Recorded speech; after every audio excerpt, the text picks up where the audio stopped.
Brand ambassador इसने पीछे शुरू किए, उसमें इसने कुबरा खान थी, उसके अलावा एक क्रिकेटर भी था, शुएब मलिक था, अली ज़फ़र था इसका ब्रांड एम्बेसडर। ऑब्वियसली वो जो इस किस्म के, वो अहमद भट्ट, जो इस किस्म के जो लोग जब वो आते हैं तो लोगों को वो हो जाता है कि ये अच्छा, वो नए क्लाइंट्स फंसाने के लिए था कि वो मैसेज दे रहे थे it's a genuine firm, it's a authentic firm, please कम। आप क्या समझते हैं कि उन लोगों को पता होगा कि ये फ्रॉड कर रहे हैं जो एम्बेसडर्स? सर देखें, they are concerned about their money. Let's be realistic. It's not about favoring somebody. उनका अपने इंटरेस्ट है, they have to look at their own interest. वो अपने जो उनके ख्यालात है वो उनका वो देखेंगे ना, उनको पैसे मिल रहे हैं, उनकी तरफ से भाड़ में जाए। बट हमारी प्ली ये है कि they should also be called, और उनको एटलीस्ट उनको बताना चाहिए कि भाई तुम लोग ये गलत कर रहे हो, तुम लोग लोगों को तरगीब दे रहे हो। और बताइएगा कि बहुत सारे लोगों के साथ, बहुत सारी सेलिब्रिटीज़ के साथ इसकी तस्वीर हैं, पाकिस्तान की मशहूर शख्सियात हैं, क्या उनके साथ भी कोई लेन देन था, बाहर भिजवाने का था, या उनके साथ तस्वीर की? नहीं, वो उनके ब्रांड एम्बेसडर थे। हम इस एस्पेक्ट पर भी देख रहे हैं कि वो उनके जो पेमेंट हुई है वो किस चैनल से हुई है या कितनी पेमेंट हुई है, वो हम इनके जो इसका रिकॉर्ड है, बैंक रिकॉर्ड है, वो बाकी जो लोग हैं वो उसको हम देख रहे हैं। अच्छा, उसको देखा जा रहा है। अच्छा, ब्रांड एम्बेसडर बनाने का मतलब ये है कि लोगों को मुतासिर करना, लोगों को ये बताना कि ये बहुत जेन्युइन से लोग ज़ाहिर इंस्पायर करते हैं, अपना एडवर्टाइज करते हैं, लोगों को अच्छे जो प्रोमिनेंट चेहरे हैं उनको सामने ला के अपने साथ तस्वीरें खिंचा के, तो सारे लोग इंस्पायर हो जाते हैं कि अगर इतने बड़े लोग और प्रोमिनेंट लोग इसके दफ्तर में हैं और इसके साथ एडवर्टाइज कर रहे हैं और इसको वो प्रमोट भी कर रहे हैं, तो वो ज़ाहिर इसका प्रमोशन है इसके बिज़नेस की, वो लोग भी इंस्पायर हो जाते हैं फिर। किसी को बैरून मुल्क भिजवाने का झांसा देकर उससे करोड़ों रुपए, लाखों रुपए वसूल कर लेना कितना बड़ा कानूनन जुर्म है, ये सब कुछ जानते हैं किसी माहिर कानून से। FIR इस मामले में हरकत में आता है जब बड़े बड़े स्कैम सामने आते हैं। आपके केस में भी आप देख रहे हैं कि बड़ा स्कैम सामने आया है, ओवर 400 जो एप्लीकेशन आ चुकी हैं और 50 से ज़्यादा उस पर FIR हो चुकी हैं। लेकिन अब देखेंगे इस FIR के कंटेंट्स को अगर आप देखेंगे तो इसके अंदर भी एक बड़ा कमज़ोर सा केस बनाया गया है, और ऐसे केसेस में आपने देखा है कि अल्टीमेटली ये होता है कि कुछ लोगों को पैसे वापस कर दिए जाते हैं और मुलजिम ज़मानत करवा कर फिर बाहर आ जाता है और फिर वो इन्हीं मकरू धंधों में मुलविस हो जाता है। इस वजह से मुल्क में बदनामी होती है और इंटरनेशनली पाकिस्तान को एक अरसे तक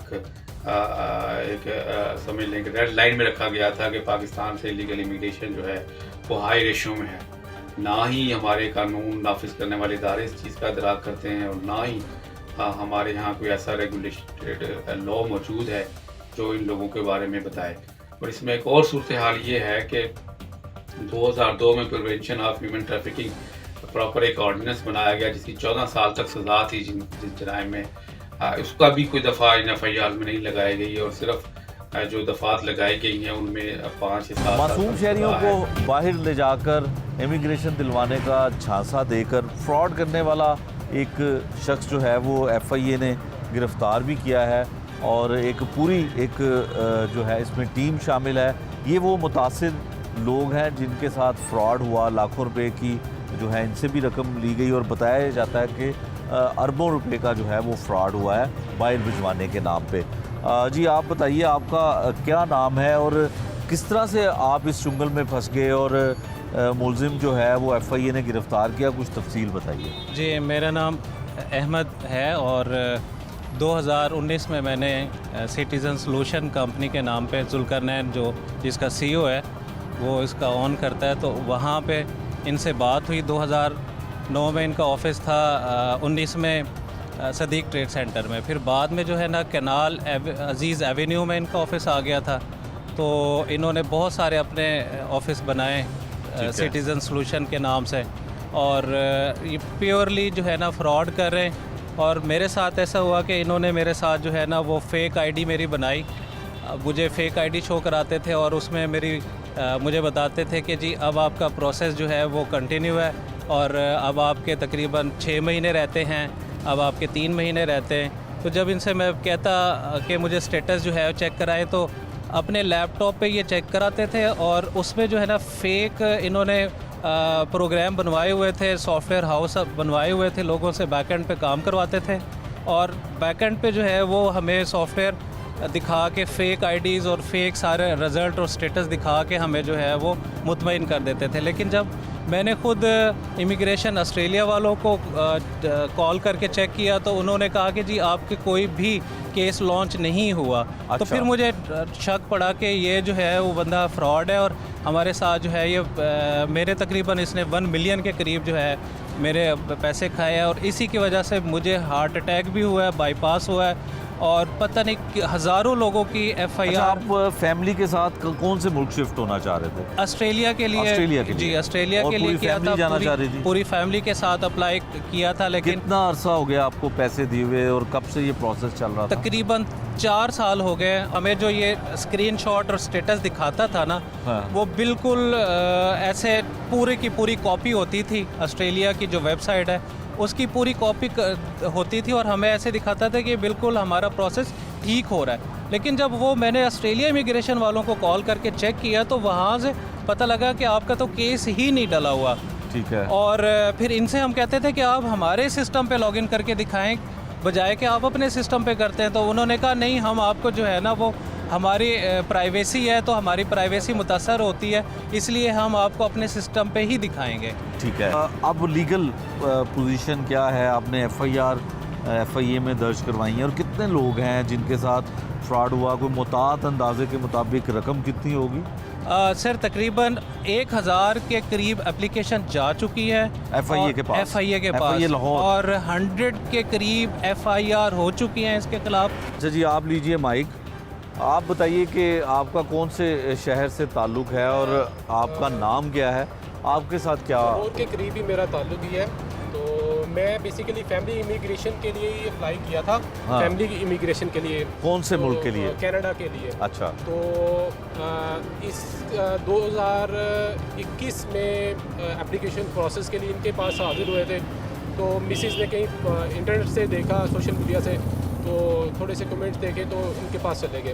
तो मरलावार इन्होंने पूरा बड़े जिस तरह लीगल प्रोसेस चलता है उसी प्रोसेस को उन्होंने इलीगल तरीके से, इलीगल वे से इन्होंने मतलब हमें प्रोसेस को दिखाते गए। ठीक है। तो प्रोसेस हमारे से मरलावार इन्होंने रकम वसूल करते गए, हमारे से एम्बेसी की फ़ीस तक वसूल करके इन्होंने खुद से जाली तरीके से हमें वो उसकी जो आपने कितनी रकम दी है? मेरी तकरीबन 10 लाख से ऊपर है। 10 लाख से? 1 मिलियन ठीक है, रुपए वो आपने दी है। जी, अच्छा, मैं- और आपकी FIR दर्ज है FIA में या आपने कंप्लेन अभी? कंप्लेन फाइल हुई है। FIR चंद दिनों तक वो भी फाइल हो जाएगी। इसका बेसिकली जब मैंने सर्च किया है, ये बेसिकली इसने हायरिंग की थी। मैंने इसकी फेसबुक पे पोस्ट वगैरह पुरानी देखी थी, उसमें इसने हायर किए थे कंप्यूटर एक्सपर्ट, सॉफ्टवेयर एक्सपर्ट्स वगैरह जो हायर किए थे। उनकी हायरिंग से इसने क्या किया, इसने जाली वेबसाइट बना के, पोर्टल बना के, मतलब आप क्या है कि आप एक कोडिंग लेके किसी भी वेबसाइट की आप उसकी कोई भी कोडिंग कॉपी करके आप नई वेबसाइट क्रिएट कर सकते हैं। जब मैंने छानबीन की तो कनाडा एम्बेसी जो है वो हर साल अपनी वेबसाइट का वो विजन है वो चेंज कर देता है।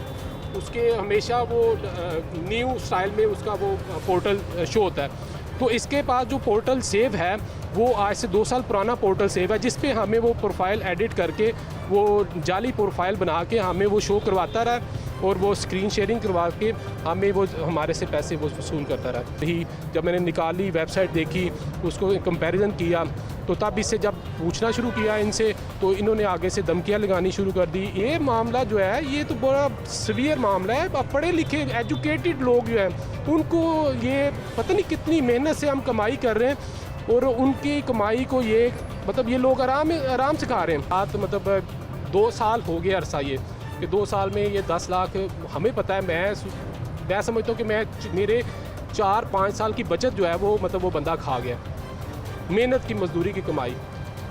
तो बस मैं भी इन्हीं भाई की तरह मतलब मैं जिस दिन मुझे पता लगा कि मेरा 10 लाख जा चुका है, मैं 1 महीने तक मुझे रात नींद नहीं पड़ती थी। मुझे रात को मैं ऐसे उठ के परेशानी में मैं बैठा रहता था।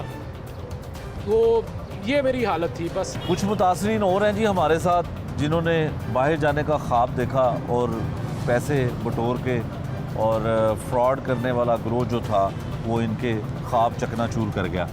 आप बताइए जी, आप कहाँ जाना चाह रहे थे और आपने कितने पैसे दिए और कितने अरसे से ये प्रोसेस चल रहा था? अस्सलाम वालेकुम जी, मेरा नाम मज़हर है। हम लोग 2018 में हम इंट्रोड्यूस हुए थे इसके पास। उस वक्त GCS का जो ऑफिस है ये सदीक ट्रेड सेंटर में था और मैं अलॉन्ग विद मेरा एक फ्रेंड था, उसकी फैमिली और मेरी फैमिली, हम लोग गए और वी हैड अ डिस्कशन। हमने इससे बात की सारी और देन वी डिसाइडेड कि हम इसको केस अपना देंगे। हमने इसे एग्रीमेंट साइन किया, एडवांस पेमेंट इसको की। मुझे फेक वेबसाइट्स की, ऑस्ट्रेलियन गवर्नमेंट की फेक वेबसाइट से वो उसके स्नैपशॉट लेके भेजता रहा कि जी यूर इन प्रोसेस, 6 महीने रह गए, 4 महीने रह गए। तो वो उनको पूछना तो वो जी आ रहा है, हो रहा है जी, ठीक है आप फिक्र ना करें, हो जाएगा। फिर ये मुझे वॉइस नोट्स भेजता था, मतलब भाई वो आप फिक्र ना करें, आपका केस जेन्युइन है, कोई इशू नहीं है, नहीं है, ऐसा कोई मसला नहीं है।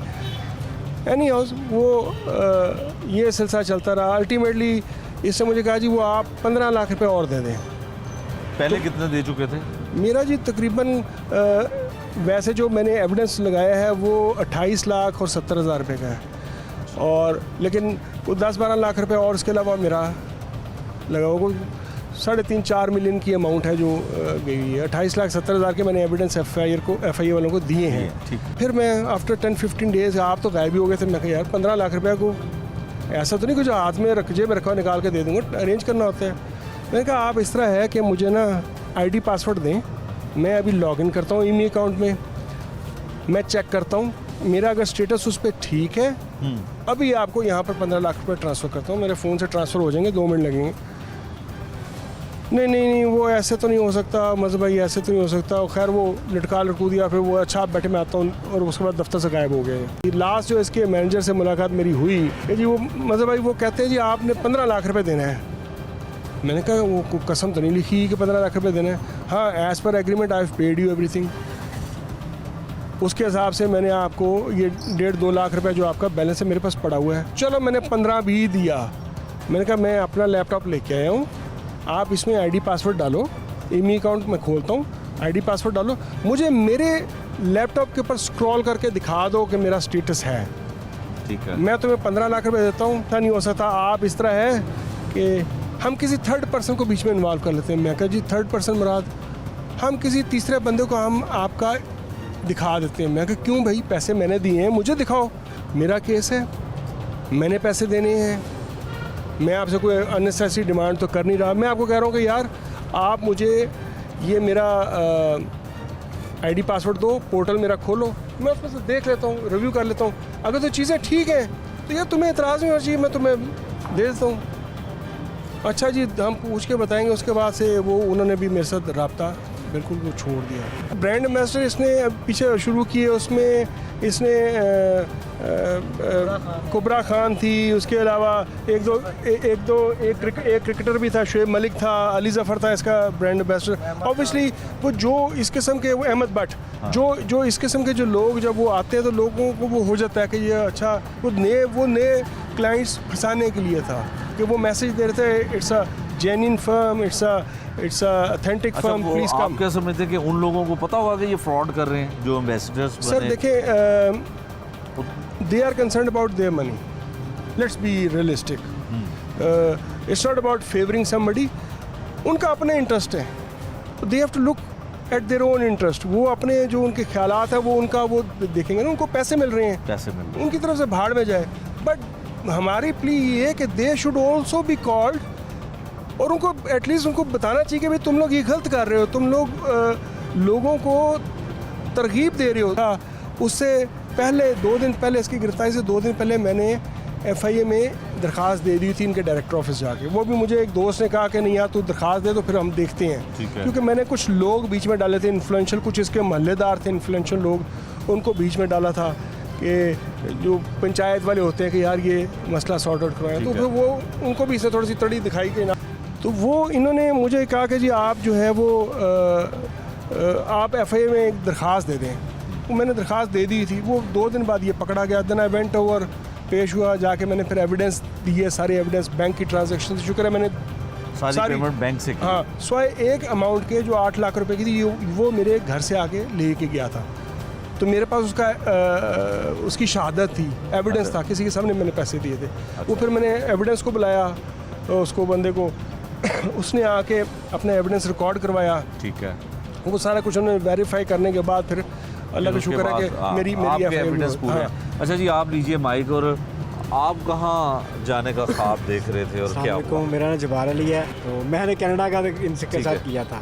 तो हमने फेसबुक के ज़रिए इनका देखा था कि सारा स्टेटस वगैरह में लिखा हुआ है जी 6 मंथ के अंदर आपका टोटल प्रोसेस हो जाएगा, सारा कुछ हो जाएगा। तो मैंने मिसिस से बात की, मैं कि इस तरह रहा, चलो आप, मैंने इसको मिसिस को ना मेन एप्लीकेंट बनवाया।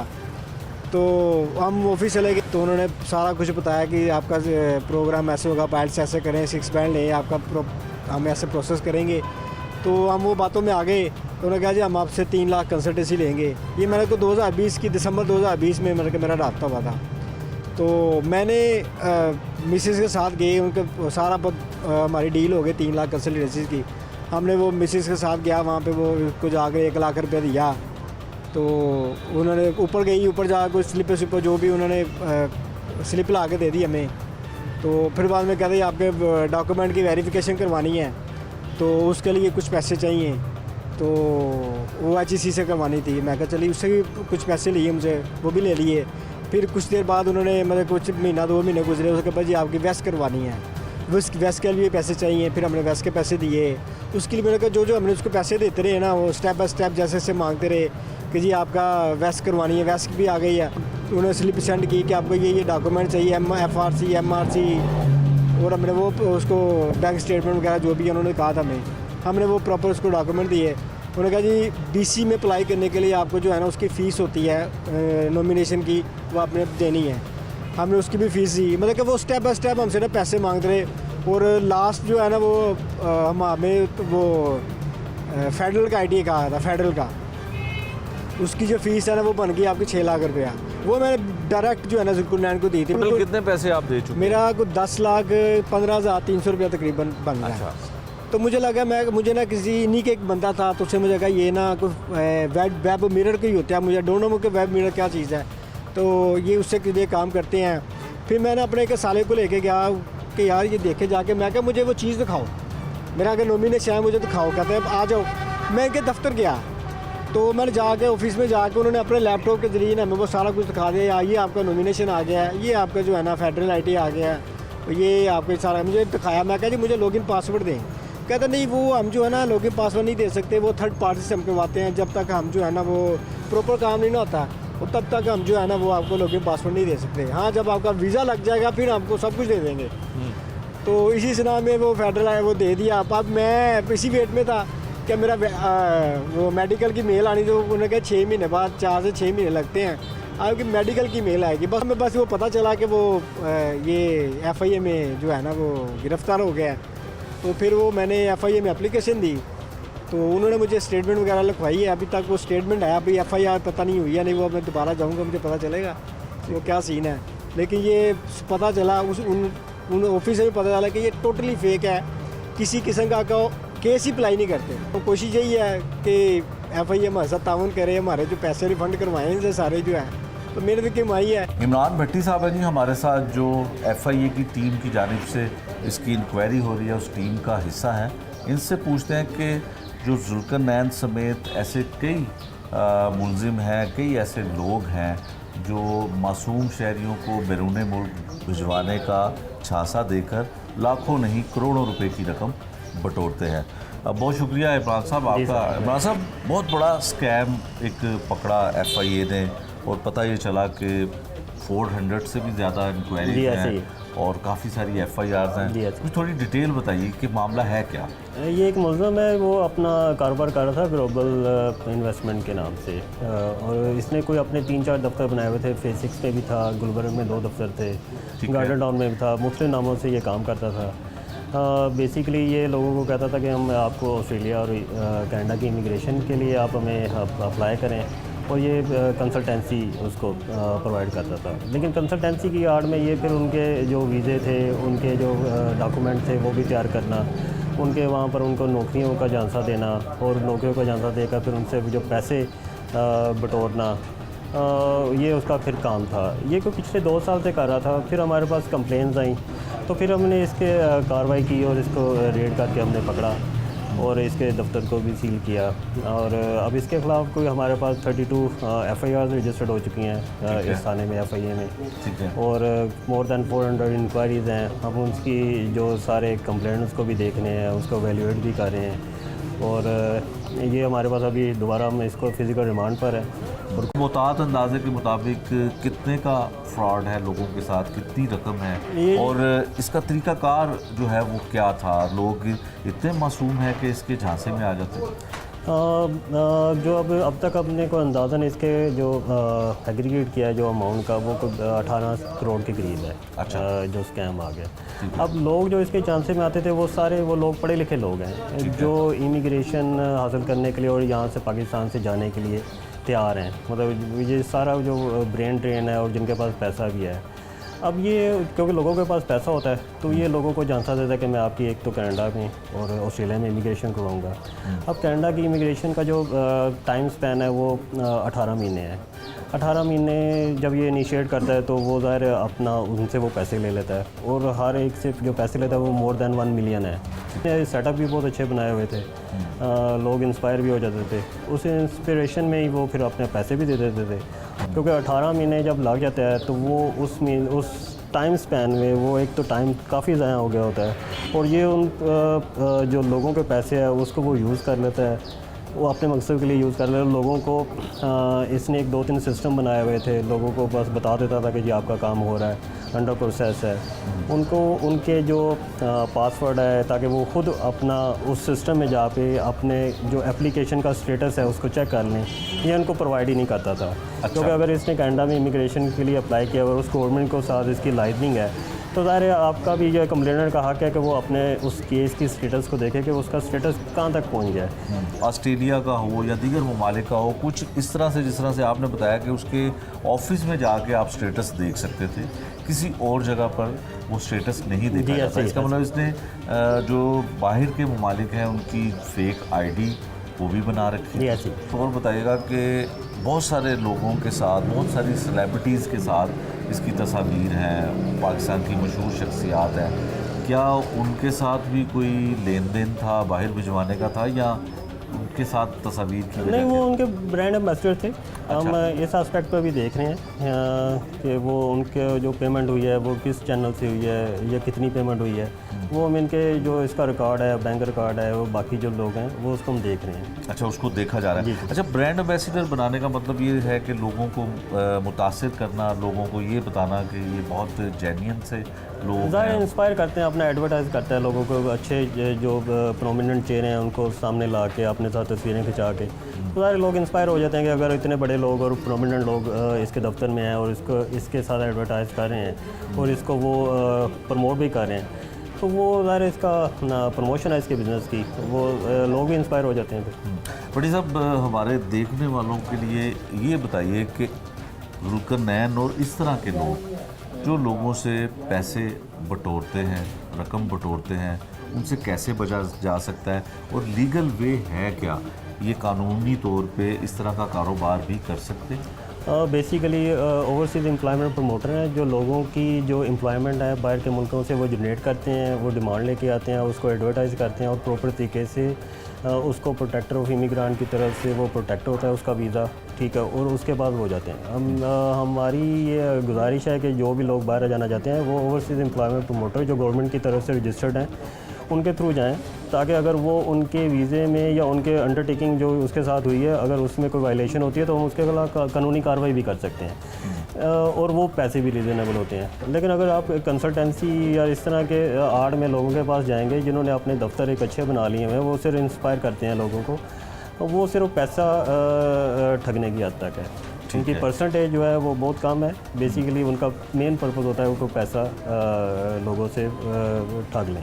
ठीक है, मुलज़िम आपकी हिरासत में है, यकीनन इंटेरोगेशन भी हो रही है और मज़ीद इसकी कोर्ट में जो है इसको सज़ा भी मिलेगी? क्या एक्सपेक्टेशन है, क्या सज़ा मिल सकती है? और जो लोगों के साथ फ्रॉड कर चुके हैं ये, उनको क्या कुछ रिकवर होगा, कुछ उनका पैसा उनको मिल सकेगा? जी होपफुली हमने इसकी जो प्रॉपर्टीज थी, इसके जो बैंक अकाउंट थे वो सीज़ कर लिए हैं। फर्दर भी हम देख रहे हैं कि इसकी प्रॉपर्टी कहाँ पर है, उसको वो हमारे सीज़ की हुई है हमने। हमारा लाइजनिंग का कंप्लेनेंट के साथ भी है, हम उनकी देख रहे हैं। हमने इसके जो एफआईआर दे दिए हैं वो कोर्ट में भी सारा मैटर चल रहा है। तो वो इलीगली इंशाल्लाह हम सारा प्रॉपर्ली देख रहे हैं ताकि लोगों को कंपनसेशन भी हो जाए। दुनिया मीडिया ग्रुप के सीनियर रिपोर्टर हैं जी, जो एफआईए की बीट करते हैं, राहील सैयद साहब। इनसे पूछते हैं कि इस तरह की स्टोरीज़ को ये कवर करते रहते हैं। और राहील साहब ये बताएं कि जो लोग एक सब्ज़ बाग दिखाते हैं कि बैरून मुल्क जाएं, आप फैमिली के साथ सेटल हो जाएं, वहाँ पे बिज़नेस वीज़ा हासिल करें, बहुत सारे ऐसे इदारे बन चुके हैं। जैसे एक ये मुलजिम जुल्करनैन है, इसको भी गिरफ़्तार किया है पुलिस ने। तो क्या एफआईए ने गिरफ़्तार किया? क्या बहुत से लोग कर ये रहे हैं कि ट्रैवल्स एंड टूर्स एक लाइसेंस मिलता है महकमे सेहत की जानिब से, उसकी आड़ में ये कारोबार करते हैं, ट्रैवल्स एंड टूर्स के आड़ में। अब वो करते ये हैं कि लोगों को आते हैं सोशल मीडिया पे, मुख्य जगहों पे बड़ी बड़ी जो है वो ऐड देते हैं। माजी में हमने देखा होगा कि अखबारों में पूरे पेज के सफ़ात छपते रहे, इमिग्रेशन करवा लें, और उस वक्त कानून नाफिज करने वाले इदारे खामोश बैठे रहते थे। आज इस केस से पहले एक माजी में भी एक केस बड़ा मशहूर हुआ था, मलिक आसिम का केस, शायद आपको याद हो। उस वक्त भी 122 एफआईआर हाई कोर्ट के कहने पर जो है वो दर्ज की गई थी, लेकिन उसके बाद वो बैरून मुल्क चला गया मुलजिम और केस जो है वो कागजों में दब गया। तो ये लोग आपको जगह जगह बैठे हुए नजर आएंगे, लेकिन कानूनी तौर पर इनके पास कोई इख्तियार नहीं है इमिग्रेशन का या कंसल्टेंसी करने का। कुछ वकला के पास ये इख्तियारात होते हैं कानूनी तौर पर कि वो सिर्फ लोगों को गाइड कर सकते हैं, लेकिन यहाँ हम देखते ही हैं कि वो फ़ाइल तैयार करने से लेकर भिजवाने तक, और बहुत जगहों पर डन वीज़े की भी बात की जाती है कि आप 25 लाख 30 लाख दें, कनाडा का डन वीज़ा है। उसके अलावा फिर बारस्ता, तुर्की और दीगर बॉर्डर से इस्तेमाल करके डंकी के रस्ते लोगों को भिजवाया जाता है। तो यहाँ पर लोग मुख्तलिफ आड़ में ये कारोबार कर रहे हैं। कोई स्टूडेंट कंसल्टेंसी के नाम पे कर रहे हैं, कोई वीज़ा ओवरसीज़ के नाम पे कारोबार कर रहे हैं, लेकिन कारोबार की आड़ में कारोबार पिछले काफ़ी अर्से से जारी है। और इस हवाले से एजेंट्स को जो है वो गिरफ्तार भी किया जाता है, स्कैंडल्स भी सामने आते हैं और फिर वो कागज़ों में दब जाते हैं। अब सबसे बड़ी बात इसे देखने की मज़ेदार ये शेख साहब को, जो लोग इस कारोबार में मुलविस हैं उनमें से बहुत से लोगों को आज तक सज़ा होती हुई नज़र नहीं आई, कोई बड़ी सज़ा नहीं है, क्योंकि कानूनी सुकम बहुत ज़्यादा है। दूसरा फिर होता ये है कि हमारे यहाँ एक बहुत सिस्टम ऐसा ही है कि आपने पैसे दिए, आपके साथ फ्रॉड हुआ, पैसे वापस आ गए, केस ख़त्म हो गया, या ऐसी डील करवा दी जाती है एफआईए मिलकर कि यार आपके जो नुकसान हुए हैं वापस दे दें और आप केस ख़त्म करने। बाकी केसों में भी होते हैं। तो ये वजह है कि इसमें कानूनी सुकम होने की वजह से, ज़्यादा सख्त शराइत ना होने की वजह से, और फिर बाद में जो मुलजमान उनकी जानिब से पैसे वापस कर दिए जाते हैं, मुकम्मल जो भी कर लिया जाता है, उसकी वजह से ये लोग अभी भी कारोबार कर रहे हैं। तो ये कारोबार अभी तक ख़त्म नहीं हुआ। लाहौर में खुसूसन गुजरात, गुजरांवाला और लाहौर, और आपको पता है पाकिस्तान के जिस तरह के हालात हैं, तो लोग सुनहरे ख्वाब में आ जाते हैं, लोगों को झांसा दिया जाता है इमिग्रेशन करवाने में। जिस तरह ये मुलजिम है, इसने बड़े एक्टर्स के साथ अपनी तस्वीर उठा रहे हैं, लोगों को गुमराह किया, अपनी तरफ माइल किया। इसमें ये होता है कि जिस तरह से आपने कहा कि वीज़ा डॉक्यूमेंट्स पे मिलता है, कोई भी एम्बेसी, किसी भी मुल्क की एम्बेसी है, उसने देखना है डॉक्यूमेंट्स को और उसकी बुनियाद पर उसने वीज़ा देना है। तो इस हद तक तो कोई इदारे ऐसा काम कर रहे होंगे जो बहुत साफ़ सुथरा सा काम करते होंगे, किसी को धोखा ना देते होंगे। कुछ ऐसे लोग भी हैं जो काम तो उनके पास भी कोई ऐसा लाइसेंस नहीं, ओवरसीज़ का लाइसेंस है या ट्रैवल एंड टूर्स का लाइसेंस है, लेकिन वो साफ़ सुथरा काम करने, सिर्फ गाइडलाइन की हद तक लोगों के साथ डील करते हैं कि यार हम आपके डॉक्यूमेंट्स तैयार करेंगे, फेयर जेन्युइन डॉक्यूमेंट, आपकी हमारी इतनी फ़ीस होगी, 25,000 30,000 होगी, हम आपको फ़ाइल तैयार कर देंगे, आप सबमिट करें, आपका वीज़ा लग गया, ठीक है, नहीं लगा तो अल्लाह किस्मत आपकी। साहब, जिस स्कैंडल का आपने अभी जिक्र किया, ये ख़बर भी आपने ब्रेक की थी कि जिसने बहुत बड़ी सेलिब्रिटीज़ के साथ और उनको ब्रांड एम्बेसडर बना के तो अपनी तस्वीरें भी अट्रैक्शन उसमें पैदा की। कितने लोगों की शिकायत इनके हवाले से आई हैं कि कितना बड़ा स्कैम है, काफ़ी ज़्यादा बड़ा पैसा था? देखें, अभी तक जो हमारी बात हुई है, जो हमने इन्वेस्टिगेशन की लोग उनसे तफ्तीश वगैरह से बात की, 16 से 17 करोड़ रुपये जो है वो बता रहे हैं, और 400 से ज़ायद इंक्वायरीज़ आ गई हैं और 32 के करीब एफआईआर हुई हैं। अरे लोग क्योंकि वो चाहते हैं कि मुझसे निकलें, हालात ऐसे हैं, बाहर जाके कमाई करें। जो लोग ये कहते हैं हम डन बेसिस पे भिजवा देंगे आपको, उसमें से 90% मैंने फ्रॉड ही देखे मुझे सब। मैंने कोई ऐसे लोग नहीं देखे कि वो चले गए हैं, उनमें से एक आधा चला जाता है, बाकी 90 जो है वो अपनी रकम गवा के जो है ना उनके पीछे पीछे फिर रहे होते हैं। अच्छा राहील साहब, एक और बात बताइएगा कि जिस तरह आपने कहा कि इसमें कानून साजी की ज़रूरत है, तरमीम की ज़रूरत है, कि उस तरह से सज़ा नहीं मिल पाती है। आप ये देखेंगे शहर लाहौर में आपको जगह जगह कंसल्टेंसी के बोर्ड नज़र आएंगे, आप अखबारात उठा लें, दीगर चीज़ें उठा लें, आपको इश्तारात छोटे छोटे नजर आएंगे, सोशल मीडिया पे नजर आएंगे। तो एफआई को चाहिए कि कम से कम इन लोगों को पकड़े, उनसे जाके पूछे कि भाई आप किस कानून के तहत कारोबार कर रहे हैं, और अगर आपके पास कोई कानून है, और जिस मैंने आपको बताया ट्रैवल एंड टूर्स के जो लाइसेंस है, उसमें आप किस हद तक जो है वो उसकी इन्वॉल्वमेंट है, और उससे आगे आप कौन सा स्टेप इस्तेमाल करके जो है ना लोगों को गुमराह कर रहे हैं। तो ये एफआई की बनती है, उनका पूरा एक विंग है एंटी ह्यूमन ट्रैफिकिंग सर्कल। उनको चाहिए कि इन लोगों को जाकर चेक करें, कानून साजी की तरफ तवज्जो दी है। माजी में भी हमने देखा कि कोशिश की गई, लेकिन अभी वो बिल जो है वो प्रोसेस में ही है। अगर ये कानून बन जाता है, लाइसेंस लोगों को दिए जाएँ, सिर्फ वही लोग इसके ऊपर काम करें जो कानूनी तौर पर इसको जानते हैं, इमिग्रेशन के लॉज को जानते हैं, उनको पता होगा इमिग्रेशन के कवानीन क्या है, वो काम करें और कानूनी तौर पे काम करेंगे। किसी को भी एतराज़ नहीं होगा, लोगों को भी पता होगा कि यार ये लाइसेंस होल्डर हैं, इदारों को भी पता होगा कि यार ये लोग काम कर रहे हैं, और जिन्होंने लाइसेंस लिए होते हैं उन्होंने बहुत ज़्यादा भारी फीस जमा करवाई होती है, उनको भी पता होता है हमने गलत काम नहीं कर रहा। लेकिन यहाँ पे कानून कोई नहीं है, स्टूडेंट वीज़े के तौर पे भी लोग हर जगह पे बैठे हुए आपको काम करते हुए नजर आएंगे। किसी को बैरूने मुल्क भिजवाने का झांसा देकर उससे करोड़ों रुपए, लाखों रुपए वसूल कर लेना कितना बड़ा कानूनन जुर्म है, ये सब कुछ जानते हैं किसी माहिर कानून से। एफआईआर इस मामले में हरकत में आता है जब बड़े बड़े स्कैम सामने आते हैं। आपके केस में भी आप देख रहे हैं कि बड़ा स्कैम सामने आया है, ओवर 400 जो एप्लीकेशन आ चुकी हैं और 50 से ज़्यादा उस पर एफआईआर हो चुकी हैं। लेकिन अब देखेंगे इस एफआईआर के कंटेंट्स को अगर आप देखेंगे तो इसके अंदर भी एक बड़ा कमज़ोर सा केस बनाया गया है, और ऐसे केसेस में आपने देखा है कि अल्टीमेटली ये होता है कि कुछ लोगों को पैसे वापस कर दिए जाते हैं और मुलजिम ज़मानत करवा कर फिर बाहर आ जाता है और फिर वो इन्हीं मकरू धंधों में मुलविस हो जाता है। इस वजह से मुल्क में बदनामी होती है, और इंटरनेशनली पाकिस्तान को एक अरसे तक समझ लें कि रेड लाइन में रखा गया था कि पाकिस्तान से इलीगल इमिग्रेशन जो है वो हाई रेशो में है। ना ही हमारे कानून नाफिज करने वाले इदारे इस चीज़ का इदराक करते हैं, और ना ही हमारे यहाँ कोई ऐसा रेगुलेटेड लॉ मौजूद है जो इन लोगों के बारे में बताए। और इसमें एक और सूरत हाल ये है कि 2002 में prevention of human trafficking proper एक ऑर्डिनेंस बनाया गया जिसकी 14 साल तक सज़ा थी जिस जराइम में, उसका भी कोई दफ़ा इन एफआईआर में नहीं लगाई गई, और सिर्फ जो दफ़ात लगाई गई हैं उनमें 5 या 7 साल तक सज़ा है।